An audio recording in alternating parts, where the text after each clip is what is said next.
Alright guys, welcome back. Today I'm going to talk about, well, looks like we have someone who wants to be part of the video after all. So we're going to just adjust real quick, sort of. Okay, dogs want attention. So we're going to talk about Until Dawn. Now, I do want to say this before I get started. This is sort of a random review, and what I mean by that is I did not play the video game. So for this movie, I will be judging sort of the acting, the story, the pacing. I'm not really going to compare the movie to the game because I haven't played it. So I have heard that the movie was kind of based off the game. I've heard some say it's loosely based off the game. I don't know that much of a story, but I knew enough to follow the movie. And so let's just sort of get started. We have Clover and her friends are sort of going through the last paths that her missing sister took before she went missing. And this is all sort of in the beginning.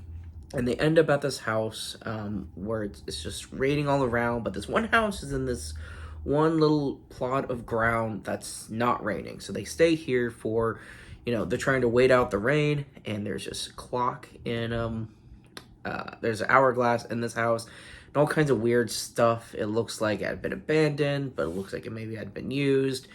And it was just sort of a mix of reactions from the characters. And so what ends up happening is they find missing posters for all these different kids. Well, not just kids, people, adults, just a mixture of a bunch of people that have gone missing, and they're all posted on this wall in this house. And so they don't really know what's going on. And as it gets dark, they notice that the clock had changed. So now time's running out, and they don't really know what's going on. And so as they're sort of trying to figure stuff out, this one guy, this new creature, this imposing figure, I suppose, starts killing them. And they're freaking out. They think, oh God, my friend's dead. They're going to stay dead. And turns out after they all died, they come back. So I suppose that was sort of expected. That was part of every single trailer for this movie. That part wasn't a spoiler at all. And they quickly learned that as they survive different nights, different things are trying to kill them, which, as we also saw in the trailer. So I felt like the trailer, in my opinion, spoiled a lot of what was happening in the movie. As certain scenes came on, I was like, oh yeah, so this is about to happen because of the trailer. So it's just take your pick. Sometimes movies are better off going into the blind, not really knowing what's going on, especially if you haven't seen a trailer, because a lot of trailers tend to spoil parts of the stories, and I feel like that was very much the case with this movie. And so as you sort of get the run-of-the-mill surviving different things, different people, different egos, they have different ideas of how to survive and how to just beat the system, beat the whole thing. They're sort of arguing, and as you quickly figure out, everything that's killing them is just completely random. And they sort of come to the realization that if they are trying to survive, if they can't make it one night, then the rest of them might as well die so they can have another shot, because they don't want to leave anyone behind. And so that's sort of the mentality these characters are going into. We have a couple of sort of twists where we realize that Clover, her sister, is actually one of the creatures here in this place. And the only thing that I did know, I just didn't know if he would be the exact same character, is sort of this doctor, the main guy from the game.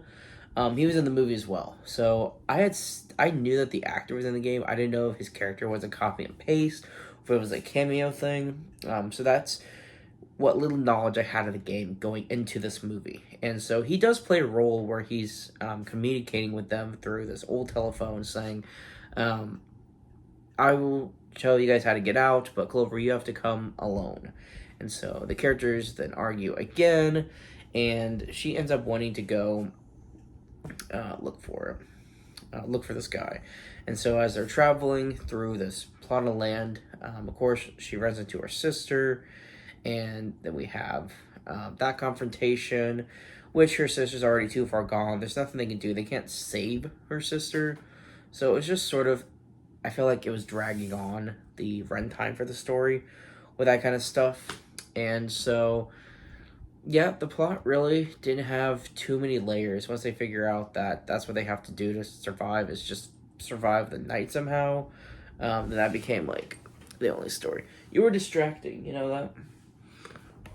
So, anyway, so as this sort of moves on to its third act, we now realize that one of the characters had been taken. They woke up with one of their own missing, and they found that one of the guys has actually been filming stuff throughout all these days, and they're actually losing memories of what's going on. So they used the video to kind of figure out what's going on, so I thought that part was clever.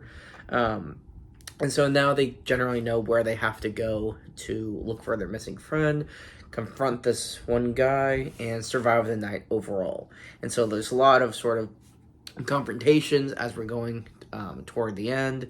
And Clover ends up going after this guy herself while the rest are trying to survive. One that gets injured. Clover goes on without them because they told her to. And she ends up using this game, the rules and everything. She uses the rules against him and ends up seemingly killing him. And so in this final act where they're trying to get through this one tunnel, they survive. Hooray, no one died. Well, for real. And so at the end of the movie, yeah, everyone survived. I feel like it sort of lowered the stakes entirely, not having anyone die for real. So for example, going into a sequel, if it's the same director, there's gonna be no suspense from me, just because I don't expect anyone to die. And characters don't always have to die in a movie, but I feel like it does raise the stakes when you are losing some of your characters. And so not having those stakes for me, I just couldn't be fully invested, which was unfortunate because I thought the movie was okay.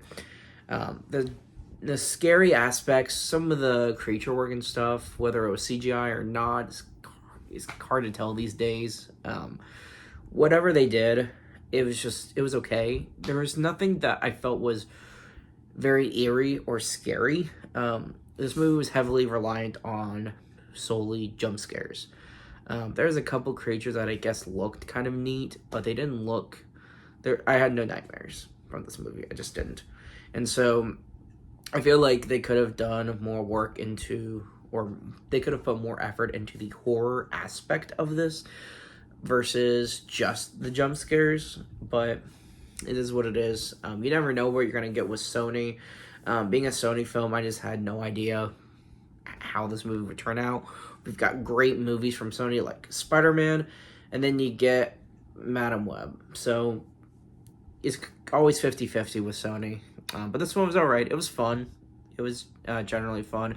It's not a movie I would rewatch a whole bunch of times or put on the background just for the sake of putting it on in the background, but it was a fun watch. Glad I saw it. I don't really have hype for a sequel if they do one.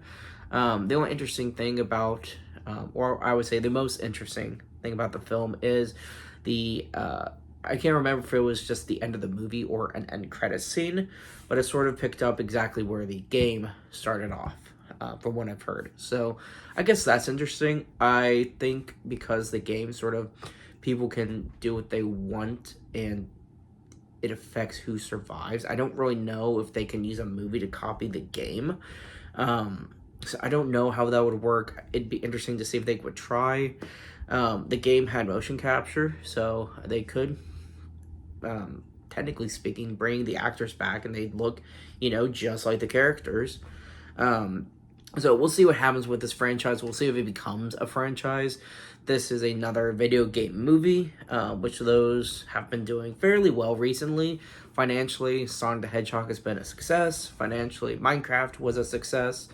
I haven't looked at the results to see how Until Dawn is doing. I know Borderlands didn't help at all. So we'll see what's happening with the future of gaming, video game movie adaptions. But this movie was fine. If you have an interest, if you enjoyed the game, I think this movie might be enjoyable for you. Just to see the different kind of aspects thrown into it. And they did have a couple of twists, but in my opinion, they were predictable. But maybe if you have sort of a simpler approach to just enjoying a movie without overanalyzing everything, maybe these twists would catch you by surprise. So I'd say give it a shot if you have an interest. If you don't, honestly, I don't know how much you'd really be missing, but the movie was fun. So just, if you want to see it, see. If you don't, you don't. Thanks for watching my review of it, and I will see you guys next time.